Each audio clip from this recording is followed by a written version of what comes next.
It would appear that the morphological origins of the breed have ancient roots and derive from the crossbreeding of the Roman Molossians with shepherd dogs present in the area when the Romans, having crossed the Alps and gone through Switzerland, settled in the fertile green Germanic countryside, founding the city that later gave the breed its name. Naturally, as for all the oldest breeds, it is very difficult to be precise regarding its origins when they are lost in the dawning of civilizations. Very few signs and various hypotheses exist, and there are also several points of view concerning the Rottweiler. Some support the involvement of the ancient Tibetan Mastiff, a Molossian which in more recent times to those we discussed is thought to have arrived in Germany as a result of the Huns, a barbaric race of probable Asian origin. Others support the breed's direct derivation from a dog of cattlemen of nearby Switzerland. Also the Celts seem involved in the formation of the Rottweiler breed, with the Molossians which followed them during their migrations. The latter hypothesis is supported by some remains found in Munich relating to a settlement of the Celts dating back to the 5th century BC. One is unable, therefore, to state with certainty which of these Molossians is the direct predecessor, but the most rational opinion is thus the one according to which more than one of them contributed to form the breed, the form that began to take shape and become recognizable at the time of the blossoming of the town of Rottweil. The clearest records in this respect are some inscriptions of the era in which the Rottweiler already had its own physiognomy and already had links with the German city. In these inscriptions, the ancestor of the modern Rotti people is depicted with a leather sack round his neck that contained the day's earnings of his herdsman. Besides looking after the earnings and its master, the powerful Molossian also had to guide and protect the herds of livestock during their movements through the countryside, and the overnight stays in open areas that were often treacherous and associated with bad company, until their arrival in the areas of cattle farming and livestock markets. This was precisely the Rottweil area, which was a big and important livestock and butchery market at the time. The butchers of the era also used these powerful dogs to pull their carts of butchered meats and protect their goods and earnings. This is precisely why at that time the dog came to be known as the Metzgerhund, or butcher's dog. Its use as a guardian and herd dog lasted until the start of the century, when, to promote railway transport, the shifting of herds by land was forbidden. Then the breed risked extinction. Its salvation derived from its sublime traits of fearless guardian and protector that attracted the attention of German soldiers, who included it in their war plans. The German and Austrian armies and later on the police used it actively, and in the first half of the 1900s, therefore, the breed was diffused in Europe, mainly as an assistant performing tasks of a military nature. If this contributed to the breed's salvation, it also contributed, however, to the alteration of its character traits, since, given the wartime needs in selecting the breed, enhancement of the aggressive attitudes of dominance, constitution and temperament was desired, while omitting and lessening the opposite and balancing attitudes of docility and tameness. Fortunately, there have been some enthusiasts who instead gave the Rottweil dog a civil position in their homes, and who correspondingly selected them, trying to maintain its original characteristics that envisage a strong and brave but balanced dog, and that, if managed wisely, knows how to be tame inside its own family group. The first club of the breed was founded in Germany in 1907. The purpose of the club was to push breeders to select seriously both in terms of morphology as well as the protection of the personality characteristics. It is precisely for the preservation of natural attitudes and character traits, in addition to physical health, that the by now popular dog shows have been supported by a work test for many years. The Rottweiler belongs to Group 2, thus defined, dogs of Pinscher and Schnauzer, Molossian and Swiss cattleman type. Instead, by definition of the standard, that which deserves particular attention belongs to the type work dog, watchdog and guard dog. Work dog means that the dog is genetically predisposed and built both physically as well as in character terms to have a strong work attitude. The need to have clear tasks within a pack, to have a close collaborative relationship with a leader. Its mind must be fully formed and stimulated by a close emotional relationship, but also an executive attitude must be defined and worked with a strong and sporting obedience that will develop it and satisfy the natural predisposition of which the dog is genetically endowed. Watchdog and guard dog means that the dog has an acute sense of possession of its pack and of things it thinks are his, and a strong propensity in identifying territory as his. This results in it being jealous and very protective of its pack and its possessions, and showing hostile behavior towards strangers who approach territory which the dog considers as its own, and will show its intent to control with all its strength, fearlessness, and dominance. The Rottweiler is a medium-large to large-sized dog, strong, neither stocky nor lean, nor hound-like, nor high on its limbs. The exact proportions of its structure require it to be compact and powerful, evoking great strength, elasticity, and stamina. The length of the torso measured from the point of the sternum to the ischiatic protuberance should not exceed the height at the withers by more than 15%. It descends from sociable and pacific stock, and by nature loves children. It is affectionate, obedient, trainable, and loves working. Its imposing appearance gives some indication of its origins. Its behavior is sure, strong-nerved, and intrepid. It is always vigilant and attentive to its surroundings. Head. Cranium. Of average length, wide cranium between the ears. The frontal bone, viewed from the side, is only moderately convex. The occiput is well developed, without protruding excessively. Stop. Pronounced nasofrontal stop. Physiognomy. Nose. The nasal channel is straight, wide at the base and with moderate tapering. The well-shaped nose is more wide than rounded, always black, with proportionately large nostrils. Muzzle. Should never be long or short compared to the cranium. Lips. Black, adherent, with closed commissura laborium oris. The gums should be dark. Jaw. Both the upper as well as the lower jaw should be strong and wide. Cheeks, pronounced zygomatic arches. Dentition, full 42 teeth, strong, with the upper incisors having a scissor-type closure over those of the lower jaw. Eyes, medium-large, slanting, of dark brown color, with very adherent eyelids. Ears, medium-large, hanging, triangular, attached high up and well distanced from each other. Well-inserted ears which, when turned forwards, will confer greater width to the cranium. Neck, powerful, moderately long, very muscular, slightly arched, lean, without dewlap or slack skin under the throat. Torso, dorsal line, straight, strong, solid. Renal area, short, strong and deep.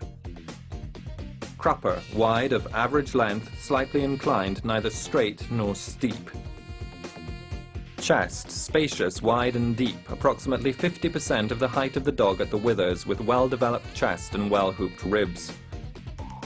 Abdomen, unretracted sides. Tail, natural, an extension of the upper line, hanging when at rest. Limbs. Front. On the whole, the front limbs viewed from the front are straight and not narrowing. Viewed from the side, the limb is straight. The angulation of the shoulder should be around 45 degrees.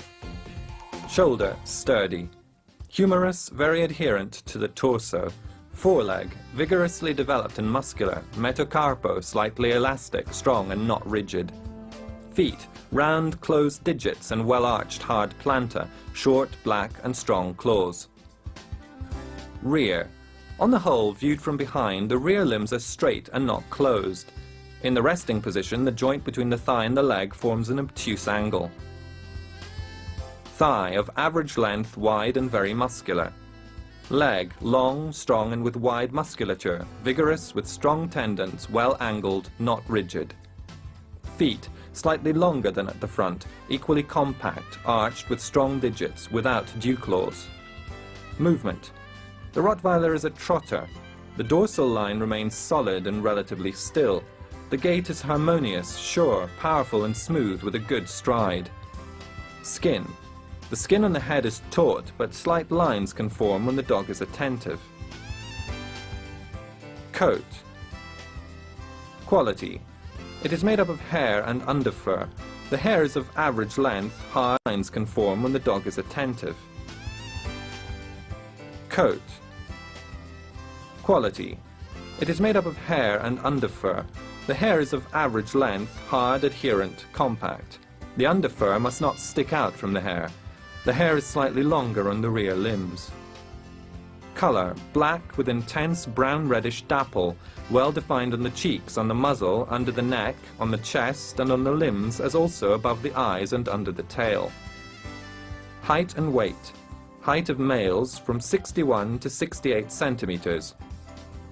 Weight around 50 kilograms. Height of females from 56 to 63 centimetres. Weight around 42 kilograms. The Rottweiler is a rustic, powerful but agile dog.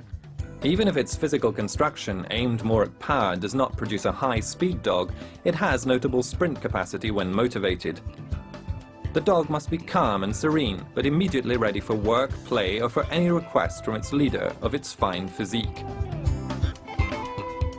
Its attitude towards work must be absolutely present and must be well developed and wisely channeled in a form of exercise that promotes physical and mental training, activation and the venting of instincts, and a continuous, steady but respectful hierarchical definition. In the same way, it must also show tenacity and strength. Its balance and fidelity to its master must be immediately comprehensible. Boldness should not be confused with confidence, but instead one must always bear in mind that the confidence in itself comes from strong nerves and from an excellent balance, which ensure that even in front of strong stimuli, our Rottweiler maintains control of its own instincts. The Rottweiler is very dominant and territorial. These are the qualities that make it into a powerful and fearless watchdog, which is capable of accepting and facing up to any type of challenge. This is why it is essential that the docility present in the dog is developed to maximum levels with serious and hard socialization work with strangers and hierarchical definition in the family group. By following the same logic, not only will it be unnecessary, but it would be wrong and dangerous to indiscriminately push, without full knowledge of the facts, aggressiveness, distrust and dominance, which instead should be controlled and well managed from a young age. Knowledge and experience will make the difference between a solid, well-grown adult dog, confident and serene, a perfect subordinate, companion and fearless protector, and a dog inexpertly brought up as arrogant, over-dominant and possessive, that without correct education will be unmanageable, frustrated and potentially dangerous. Love for the breed consists in one's deepened acquaintance with its specificity and in the willingness to learn to enhance its quality, balanced with and in respect of the splendid animal that our Rottweiler will turn out to be, ready to give its life for our safety. Anxious and attentive will be more ideal for a family, where however there is the desire on the part of adults to devote the necessary time to the growth, education, release and later on to training the new canine friend. The best thing would be to make the puppy's arrival coincide with one of your holidays or when you have extra spare time. A dog is an animal of fixed habits, and every change to its environment and its daily routine is a cause of stress for it. The puppy, besides being small and inexperienced, will until now have psychologically relied on the security provided by its known environment and by the pack of siblings. The move to the new environment and the separation from its pack will be a reason for confusion and insecurity. If it arrives home with everything already in place, definite and organized, it will allow the puppy to settle into the new environment in the most gentle and most serene manner possible. You should also avoid taking it out immediately for walks that will cause it more stress than pleasure. By avoiding this, you will also avoid immediate contact with other people and unknown dogs. Meetings which will be absolutely necessary after a few days, but decidedly premature at this delicate moment, and that would be the cause of additional confusion now that the dog must focus on you as its new pack.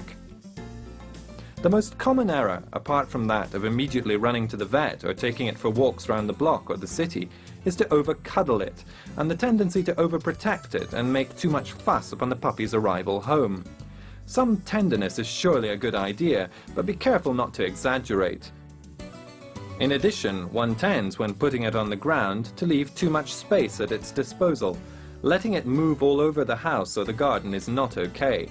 It will certainly tend to patrol the territory, as it is unknown, but territory that is too big will be a cause of stress. In reality, a space the size of a room is more than sufficient to initiate our puppy to a new life, to new rules and the need for new toilet training and social education. The main rule when talking about correct growth in a puppy is that which says, when your hands, eyes, attentions and intentions are not on your puppy, it should be confined to its kennel. Let us make sure we understand this concept well. In nature, puppies are not free to run around far and wide over the entire territory of the pack. Their lives and freedom are managed by the adults, who decide when it is time to go out and when it is time for meals, rest, and play. The meal times, for example, are when the adult dogs return from work, hunting. Playtime is when the adults have available leisure time, or have time to play or to oversee the puppies' play. But when the adults leave for the hunt, the older dogs, or some subordinates, authorized to oversee them, stay in the vicinity of the den, and the puppies are confined to the same. It doesn't matter whether they like it or not. It is for their own good, and they accept it as such. Naturally, it is accepted by the little ones that appreciate the sense of security that the den offers them. By keeping this natural image in mind, we're able to do much for our puppy's growth, learning to assess its needs in a less human way, to bring it up to the best of its potential, and, it might seem strange, in the simplest way for us. Therefore, you should decide on an initial confined place like a room, the kitchen for example, or a garden enclosure, where you will put its den, the Very Kennel. The Very Kennel, or transporter, is the cage that is used for transporting dogs and also during air travel. Getting your puppy used to the Very Kennel will be easy, useful and natural. It will be very difficult and at times impossible to do it without causing profound stress when the dog is adult. The Very Kennel will allow you to manage your puppy's freedom and to begin the home and toilet training correctly. If it comes up against an obstacle while running about, for example a sweeping brush, and knocks it over, thus frightening the puppy, do not run and pick the puppy up to protect it, since in reality what you will achieve is to confirm the need to get frightened and escape. The correct attitude in these situations is to react calmly and serenely, with indifference. If possible, leave the object on the floor. You can pick it up at the first opportunity, but since it will happen often, by leaving it on the floor, the puppy will treat it as a game. So get up, and as if nothing had happened, put the object back and attract the puppy's attention to one of the toys that you have prepared for it. Your indifference to the occurrence will mean that the dog, having assessed your reaction, thinks, "Ah, it's had no effect on the boss. Obviously there's nothing to worry about," and it will not be frightened the next time round. Together with the cage, you will already have prepared, as we said, some toys to be left down for the dog in its territory. In addition, you will have bought 2 bowls, one for water and one for food, a soft and light collar of fixed type, not those that slip off, and a light lead made of fabric or leather, but not too wide, that would make it heavy. Moreover, it would be a good idea to buy, in addition to the rubber toys left at its disposal, a soft sausage toy for puppies to attach to a length of cord, and 2 small balls with string. These will not be left lying around, but their use will be managed by you and used when you play with your puppy directly, to then be put away by you. The lead. Like the cage, the lead is one of the basic tools of a dog's life. If well managed, the lead will not be a problem for you or your dog, but will instead be the link between both of you. It is for your safety, as well as that of your dog and of others, but also serves to maintain constant communication between you and your dog. The first effect of the collar and lead can be one of annoyance for the puppy. This is why it is better to associate it with something positive and distracting. For example, you can put it on your dog at meal times. The collar will then be left on. Let the lead drag along the ground for a while, maybe while you play with the puppy, without however letting it bite the lead. If necessary, distract it by throwing it a small ball. During the first short walks, do not be severe if the puppy tugs on the lead at times. As soon as it is accustomed to the lead, you will be able to correct it. Instead, in the opposite case of a puppy that refuses to budge and stays behind, you should adopt a cold and decisive tone. Continue walking slowly on ahead, without stopping and without looking behind, and above all, without turning back. And as soon as the puppy reaches your leg in leaps and bounds, stop and give it lots of praise. You should know that there is an unofficial but international rule that dogs are walked on your left. It is therefore best to accustom it straight away to the correct side, rewarding it and praising it each time it is solely on your left side. Naturally, for now, you will be the one to look for the correct position. The game that educates. Dogs love to fight, chase and bite. The soft sausage toy tied up to a long piece of twine will be useful in stimulating its predatory instinct and in letting your dog bite it and thus satisfy its natural instinct. Move the soft sausage toy in front of your dog as if it were a prey and make it miss repeatedly and then let it take it. Praise it. Make it struggle for it by pulling the cord slightly and then let it win and take it for an instant. Catch your dog unawares and get it back and off again in pursuit of the prey. Ideally, 2 people are best for this game. One who holds the puppy on its lead, rewarding and stroking it, while the other manages the prey. Be careful during the teething stage. Tugging sharply may cause your dog pain. The 2 small balls with the twine are used to teach the dog to retrieve and return. For now, the puppy is very small, but you can start to familiarize it with this game. Socialization. After the first week of your puppy's arrival home, the moment to socialize it has arrived. The Rottweiler is a watchdog and guard dog, and this is why it tends to become over-distrustful and overprotective if it is not socialized abundantly.